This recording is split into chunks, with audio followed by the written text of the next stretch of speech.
Hey, salut tout le monde, c'est Chacha de la page Un bon livre à lire. On se retrouve après beaucoup de temps quand même, parce que ça fait un moment que j'ai pas tourné. Et là donc je vais essayer de vous faire des grosses vidéos pour dire que ça aille plus vite et que j'arrive à rattraper mon retard sur la chaîne parce que c'est un enfer, clairement j'ai énormément de retard.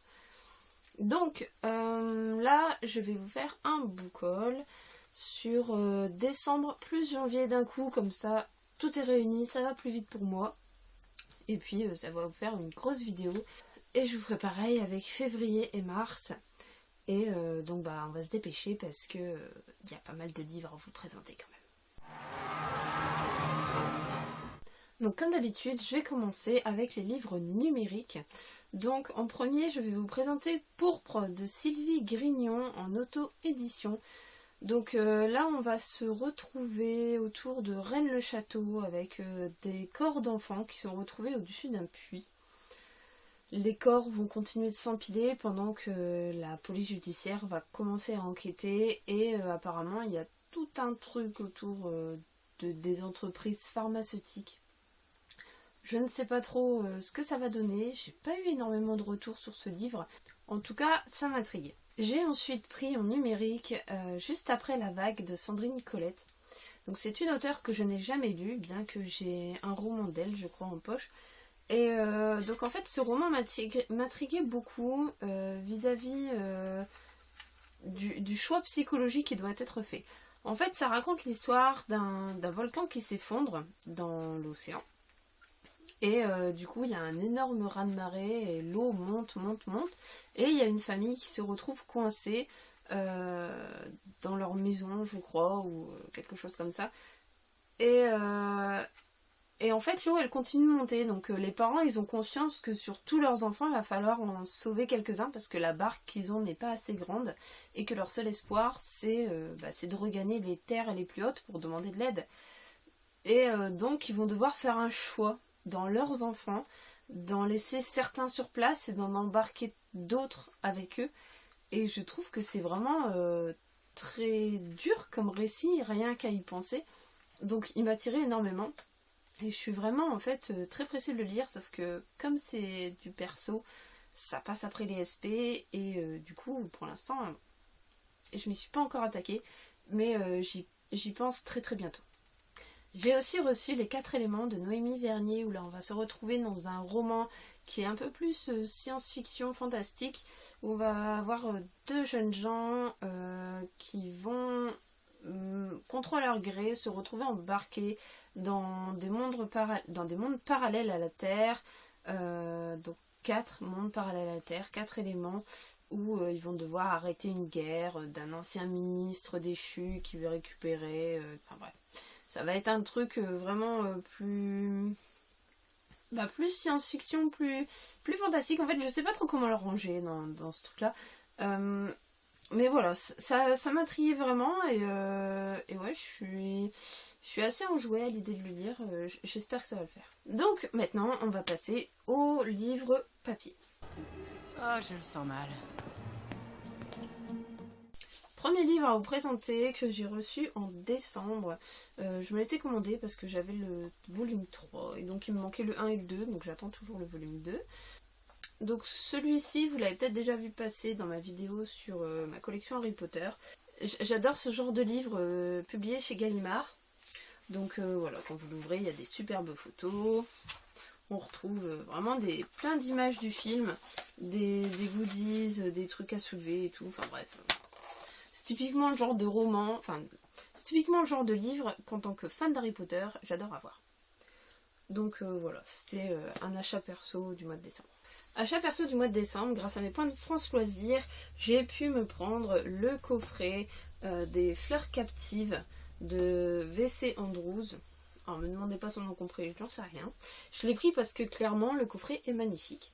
On rentre dans du gothique, donc je sais pas trop si ça va me plaire ou pas. Maintenant, vraiment, le coffret est absolument superbe. Donc déjà, le dos aussi. Et puis, quand on l'ouvre... Donc le tome 1, Les Fleurs Captives. Donc tout ça, c'est de l'édition France Loisirs.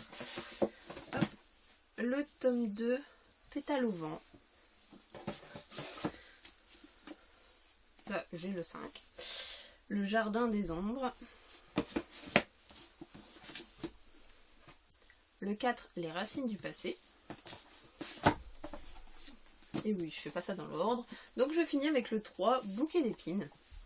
Donc 5 couvertures qui sont vraiment super jolies, dans un coffret très très beau. Et puis bah voilà, je suis super contente de l'avoir pris en fait, parce que avec mes points France Loisirs, ça m'a rien coûté. Je me suis fait plaisir aussi. Les coulisses de Game of Thrones saison 3 et 4. Donc j'avais déjà la saison 1 et 2 et donc il me manquait celui-ci, en espérant que vous bientôt sortir saison 5 et 6. Donc alors, je vais voir un petit peu, je sais pas trop comment vous le montrer, donc c'est toujours un peu compliqué. Bref, ce sont des images de des saisons 3 et 4 qu'on retrouve quand les hommes ils vont au nord du mur. Bref, c'est un livre magnifique, le toucher il est très doux, c'est une couverture molle, j'aime beaucoup, vraiment, dans la collection ça va super bien. J'ai reçu Gangway de Sébastien Boucherie. J'ai absolument aucune idée de ce que ça parle, c'est un livre qui, bah en fait étrangement qui m'attire pas plus que ça. C'est un petit peu bizarre à dire, déjà j'en entends pas vraiment parler, faut savoir que c'est un aspect que j'ai pas demandé. Donc du coup, je suis un petit peu embêtée dans le sens où je vais le lire, mais ça m'attire pas vraiment au niveau de la couverture déjà, et puis j'ai peur de me lancer dans un truc qui va peut-être pas forcément me plaire. Donc j'y vais sans préjugés, mais je sais pas quand est-ce que je vais y aller. Franchement, j'ai d'autres lectures qui m'attirent beaucoup plus pour l'instant, donc celui-là je le mets un petit peu en retrait. J'ai ensuite reçu Le Soleil dans le sang de David Demas aux éditions Fleurs Sauvages. Là encore c'est un SP que j'ai pas demandé, du coup ça m'embête un petit peu. Bon ça m'attire un peu plus que Gangway quand même. On va parler de boxe et d'une danseuse apparemment, donc deux personnes assez opposées, mais à mon avis il va y avoir une belle histoire d'amour, un truc voilà. Mais après ça reste du Fleurs Sauvages, donc ça reste assez noir, assez sombre. Je sais pas trop. Franchement, je sais pas trop ce que ça va donner. Et encore une fois, j'en entends pas parler, donc on verra bien. J'ai aussi reçu Artemis de Andy Weir aux éditions Brajlon. Et donc Andy Weir, c'est l'auteur de Seul sur Mars. Et j'avais adoré Seul sur Mars. J'avais adoré le film, j'avais adoré le bouquin que j'ai lu après avoir vu le film. Parce que c'était vraiment, mais comme dans le film, on retrouvait les paroles, on retrouvait les gestes. Le film a été hyper bien adapté par rapport au bouquin et j'avais vraiment adoré ma lecture. Et là, je retrouve absolument son style dans Artemis. C'est un livre de science-fiction, donc mais c'est assez récent. C'est-à-dire que c'est dans un avenir très proche où la Terre va Dans un avenir très proche, la Terre va coloniser la Lune et donc il va y avoir une station qui va s'appeler Artemis. Alors, culture générale, Artemis, c'est en fait la déesse, une déesse grecque qui est associée à la Lune. Donc, logique que la station s'appelle Artemis. Bref, ça c'est... J'ai été farfouillée, après il fallait que je le sache. Donc, et en fait, sur la Lune, il se passe des trucs. Il y a le personnage principal qui va devoir pallier à un grave accident qui va avoir lieu, mais qu'elle-même aura causé. Mais en fait, on retrouve son style qui est très agréable, très réel. On n'est pas dans un truc pompeux, écrit avec des mots super pompeux, alors qu'on les dirait pas dans une conversation classique. Lui, il parle vraiment... Il écrit comme on parlerait en fait en conversation, et du coup ça rend les conversations très vivantes, très agréables. Il n'hésite pas à employer des gros mots quand c'est nécessaire. C'est pas un truc trop cucu, c'est vraiment très dynamique, très agréable, et franchement j'ai adoré ma lecture d'Artemis, mais je vous en reparlerai dans un autre bilan lecture. J'ai aussi reçu Lumière Noire de Lisa Garner aux éditions Albin Michel, où là on va se retrouver avec une jeune femme qui a été kidnappée pendant 472 jours, donc là je ne vous spoile pas, c'est dit dès le début et c'est affiché sur la 4e de couverture. Ce qui est important, c'est pas tant qu'elle se fasse kidnapper pendant 472 jours parce qu'elle s'en sort, et ça on le sait, on commence après cette captivité. Ce qui est important, c'est qu'elle se fasse capturer une deuxième fois. Ça, c'est important parce que c'est là-dessus que l'histoire va se baser. Et du coup, alors voilà, elle se fait kidnapper une deuxième fois. Et elle va devoir faire face à toutes les peurs qu'elle avait réussi à refouler pendant pendant son premier kidnapping. Et donc voilà, moi j'ai adoré ma lecture. C'était le premier Lisa Garner que je lisais, alors que j'en ai plein d'autres d'elle et que j'ai toujours pas lu. Ce qui est bien, c'est qu'ils se mettent vraiment à la place de la victime. Et donc là, on n'a pas ce côté bourreau, tout ça. On est vraiment à la place de la victime et on ressent beaucoup de choses de ce qu'elle ressent. Et on analyse vraiment le côté après enlèvement, le côté la famille, comment est-ce qu'elle a vécu l'enlèvement. Et du coup, c'est vachement intéressant parce que c'est un point de vue complètement différent de ce qu'on trouve d'habitude. D'habitude, on est sur le côté enquête et sur le côté bourreau. Et là, on est vraiment du côté victime et vraiment, je trouve ça super intéressant. Donc voilà, j'ai reçu celui-là et j'ai vraiment beaucoup aimé. J'ai aussi reçu Jacques Saucé. J'ai pas reçu Jacques Saucé. J'ai aussi reçu 7-13 de Jacques Saucé aux éditions Tout Camp Noir. Première chose que je souhaite mettre en avant, c'est son format qui est entre le poche et le grand format. Donc ça passe très bien en bibliothèque. En plus, c'est pas cher. Celui-ci, il est à 13,90, donc même pas 14 € pour un livre qui équivaut vraiment à un grand format. Certes, il n'est pas immense, comme certains grands formats, mais franchement, c'est très agréable à prendre en main parce que du coup, c'est pas trop léger, mais c'est pas trop lourd non plus. Et vraiment, ça, je souhaitais le mettre en avant. Ensuite, j'ai adoré la couverture, elle est vraiment super jolie. Et l'histoire est absolument géniale, comme dans énormément de Jacques Saucé. Moi, j'adore, il a une plume qui me transporte.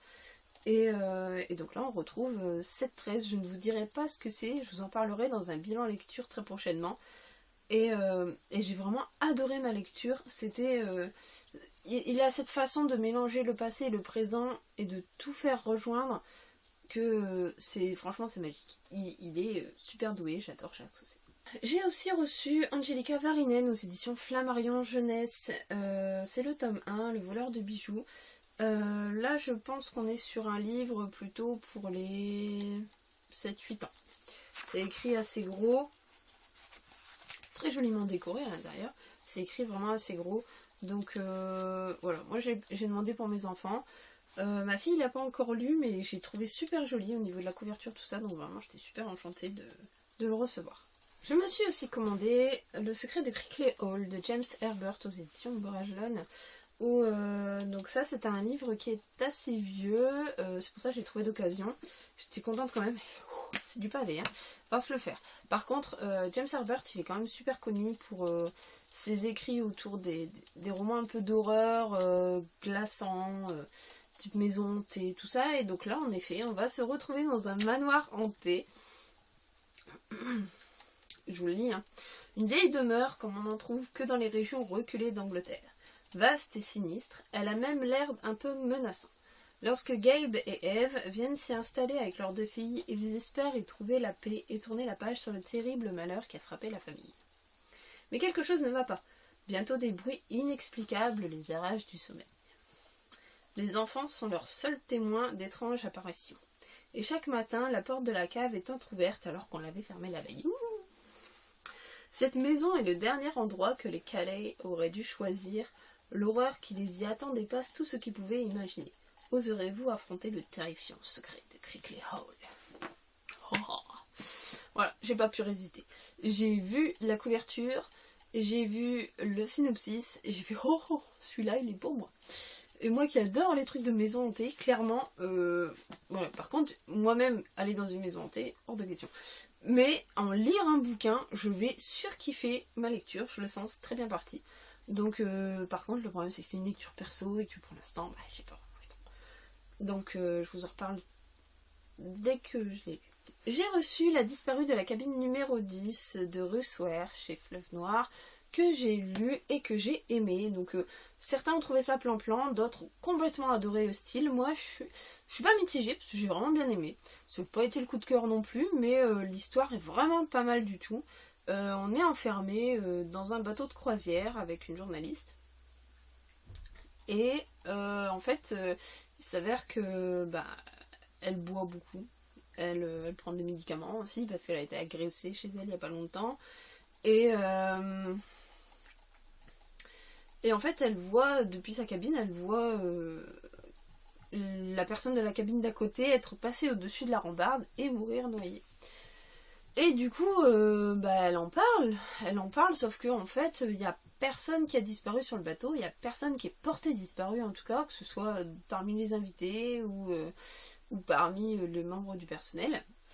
Et donc, on va se retrouver du coup avec une femme qui pense avoir vu quelque chose, qui est sûre d'avoir vu quelque chose, mais personne qui veut la croire, et personne qui pousse à dire que ce qu'elle dit est vrai. Donc elle va, voilà, un petit truc d'enquête sur le bateau, tout ça, et j'ai vraiment trouvé ça super sympa, parce qu'il y a ce côté huis clos du bateau, qui est vraiment très anxiogène. Moi déjà, qui ai le mal de mer, en plus le côté huis clos, voilà, ça m'a vraiment beaucoup intriguée, et vraiment, voilà, je suis super contente de l'avoir lu. Pour moi, c'était une très bonne lecture.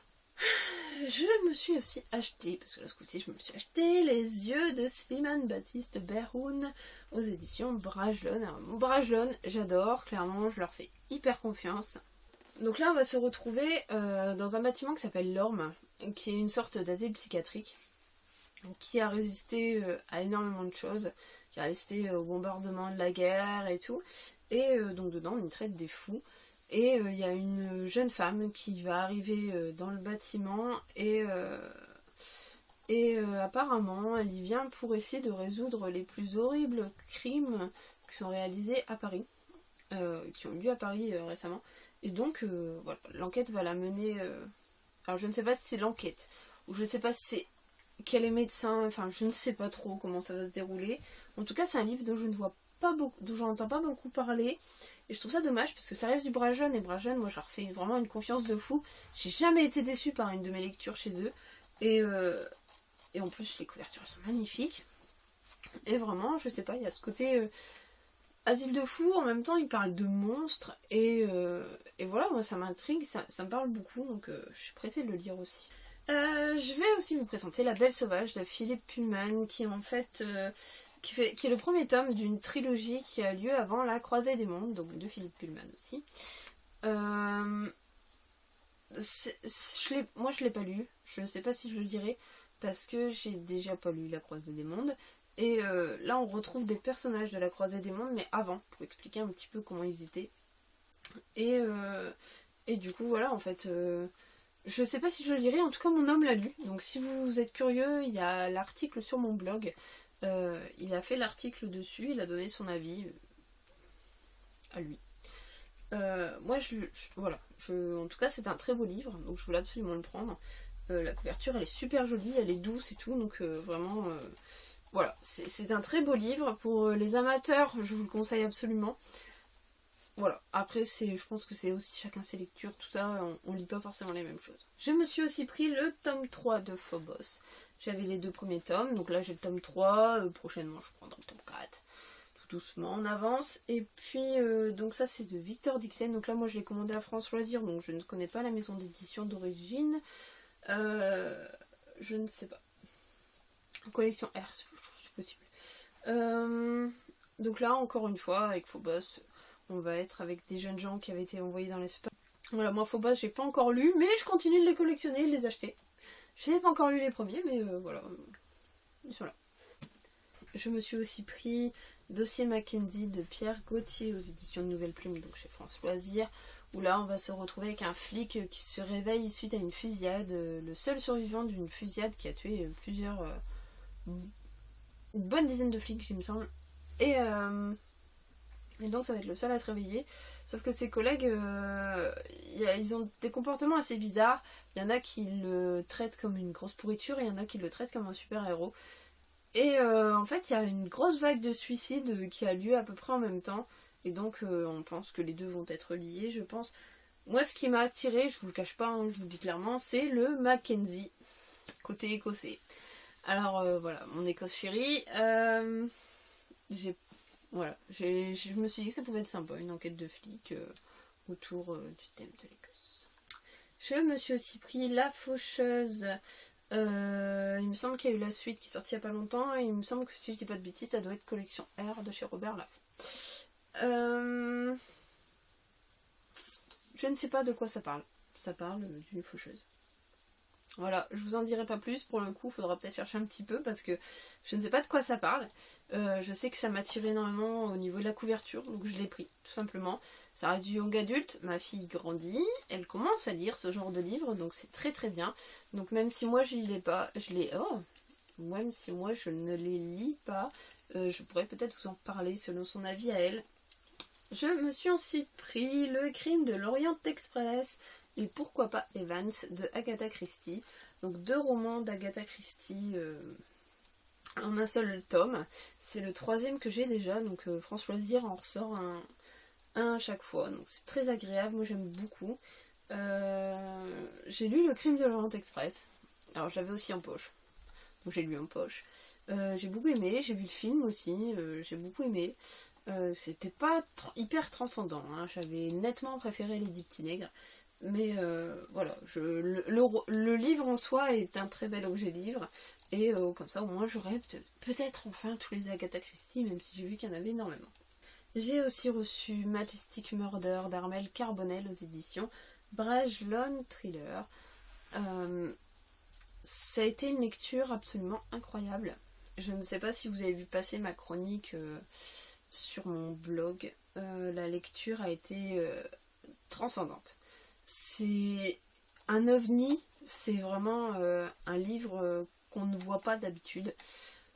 Il est magnifique. C'est un superbe roman très noir, très glauque. Voilà. Pour vous en parler un peu plus, en fait, on parle donc de 2 personnages principaux qui vont rejoindre une troupe de théâtre qui a lieu pour une seule et unique représentation dans un très vieux théâtre qui s'appelle le Majestic. Et dans ce théâtre, il va se passer plein de choses et on va se retrouver, donc voilà. C'est très difficile à en parler, c'est très fort, très puissant comme bouquin et vraiment je peux vous le conseiller absolument. Quand j'ai lu le début, j'étais un peu sceptique vis-à-vis du langage très littéraire que Armel utilise, mais il est juste énorme. C'est un roman énorme. Je vous parle aussi de Troupe 52 de Nick Cutter, où là on va se retrouver avec des scouts qui sont emmenés faire un camping. Et donc il y a un individu très bizarre qui arrive sur le camp et qui leur fait super peur, et donc ils vont devoir... ils sont complètement enfermés, ils sont complètement isolés, et ils vont devoir subir, ils vont devoir faire face comme ils peuvent, et s'en sortir. Voilà, il y aura des meurtres, des trucs dégueux. Bref, ça va être... ça se fait un peu zombie. Je peux pas vous dire si c'est des zombies ou pas, mais la couverture en soi fait un peu zombie. Donc je sais pas trop ce que ça va donner, mais en tout cas moi ça m'a tiré vachement. Je me suis aussi pris Derniers adieux de Lisa Garner, donc là je ne remercie pas Séverine Lanté qui n'arrête pas de nous parler de Derniers adieux de Lisa Garner, donc il fallait absolument que je le prenne, donc je l'ai pris. On va se retrouver avec des filles qui disparaissent, des enlèvements parfaits parce qu'on retrouve qu'une trace. Et donc il n'y a qu'une personne qui va s'y intéresser et forcément elle risque elle aussi d'être prise pour cible. Il paraît qu'il y a un tueur en série hyper machiavélique, que c'est vraiment très très sombre, très très très fort. Donc je suis vraiment pressée de le lire. Et pour l'instant j'ai pas le temps, c'est un achat perso et du coup pour l'instant je suis pas encore dessus. Je me suis aussi pris Toxique de Nico Takian parce qu'il y a Fantasmé qui est sorti il y a pas longtemps. Et du coup, comme c'est la suite de Toxique, je voulais lire Toxique avant. Donc j'ai Toxique, vous le savez, mais je ne l'ai pas encore lu. Et je sais pas quand est-ce que je vais le lire, clairement. J'espère vraiment que cet été, j'aurai le temps de lire un livre par jour. Sinon, je crois que ma palle ne va jamais descendre, ça va être la cata. Donc voilà, au moins, vous savez, je l'ai. Et j'ai entendu d'excellents retours dessus. Donc voilà. Dans l'instant, je suis vraiment pressée de le lire, hein, mais je sais pas. Je me suis aussi pris le Noël d'Hercule Poirot et Christmas Pudding. Donc c'était 2 histoires en une d'Agatha Christie, encore une fois en format poche. Et j'ai adoré la couverture qui était absolument super jolie. Voilà, c'était un petit plaisir au moment de Noël. Je me suis dit chouette, je vais me faire un Agatha Christie au moment de Noël, ça va être super. Et en fait, je ne me le suis pas fait. Ça vous étonne même plus, je suis sûre. Donc voilà, le Noël d'Hercule Poirot, moi ça m'a tiré vachement. J'ai envie de m'en faire un de temps en temps d'Agatha Christie. C'est sympa, ça se lit vachement bien. Et puis il y a toujours des intrigues un peu voilà, bien. En fait c'est bien trouvé, c'est mignon quoi. C'est pas aussi gore que ce qu'on lit maintenant. Et donc bah voilà. je l'ai. Je me suis aussi pris les Flammes de Rome, donc le Time Riders tome 5. J'avance, mais j'ai toujours pas commencé à les lire. Donc là, on va se retrouver au moment des gladiateurs, hein, tout simplement, je pense en tout cas. J'adore la saga Time Riders, franchement, elle m'attire énormément. Mais j'ai pas le temps. Pourtant, je suis sûre que ça irait vite à lire. Hein. Mais clairement, j'ai pas le temps. Donc, je vous en reparle dès que je l'ai lu. Je sais que mon homme a commencé, mais en ce moment, il a commencé plein de bouquins, il les a pas encore finis.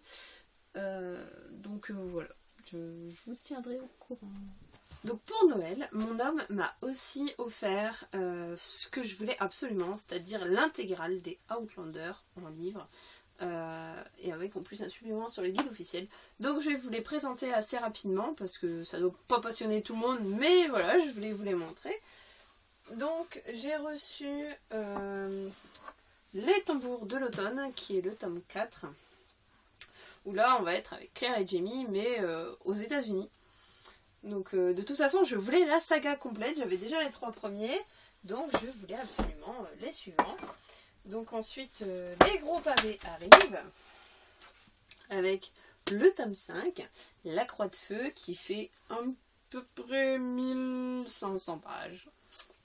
Ça va être joyeux, mais je suis hyper pressée de le lire. C'est énorme, c'est vraiment le genre de bouquin que je suis super pressée de pouvoir entamer. On continue avec le tome 6, La Neige et la Cendre. Pareil, 1500 pages. On est toujours en 1772, donc aux États-Unis, pendant la rébellion, avant la guerre d'indépendance. Et voilà, Claire et Jamie, mes chouchous. Donc bien sûr, hein, un énorme merci à mon homme qui m'a écouté et qui a accepté de m'offrir la saga. Je la voulais vraiment absolument. Et j'aurais été super déçue de ne pas l'avoir. Donc j'ai aussi reçu du coup L'écho des cœurs lointains, la partie 1, donc ça c'est le tome 7, et la partie 2. Les couvertures je les trouve superbes. Vous je sais pas ce que vous en pensez, mais moi les couvertures, je suis fan. Et donc, hop, mon Randall qui est accroché, parce que du coup j'ai fait un joli tétrage. À l'encre de mon cœur, la partie 1 c'est le tome 8 et la partie 2 c'est pareil, hein, à eux deux ça fait un pavé de 1500 pages. J'ai fait un joli bougeoir avec mes mimines avec de la mousse et tout sur le thème de l'Écosse. Et je vais vous présenter donc aussi le making of qu'il m'a offert. Donc c'est en anglais parce qu'en France on est encore un petit peu en retard sur Outlander, où on a les photos du film. J'étais super contente parce que je le voulais et j'avais pas osé lui demander. Et voilà, c'est un énorme merci à mon homme parce que vraiment j'adore cette série, c'est vraiment superbe. Donc c'est sur les saisons 1 et 2. Pour ceux qui le veulent, il est à moi. Donc voilà, mon étage Outlander que j'ai pu faire grâce à mes cadeaux de Noël. C'était le premier truc que j'ai fait le 25 décembre. Préparer mon étage Outlander, c'est bon, je l'ai enfin, j'en ai rêvé. Et j'ai encore un peu de place pour les derniers tomes qu'elle prévoit de sortir. Voilà, c'était mon book haul du mois de décembre et janvier. Donc je ne sais pas combien de livres je vous ai présenté, mais il y en avait vraiment pas mal. Celui de février et mars est très bien rempli aussi. Et puis, on se retrouve très prochainement sur la chaîne Un Bon Livre à Lire. Bye bye. On ne vous retient pas, nous n'avons plus besoin de vos services. Merci.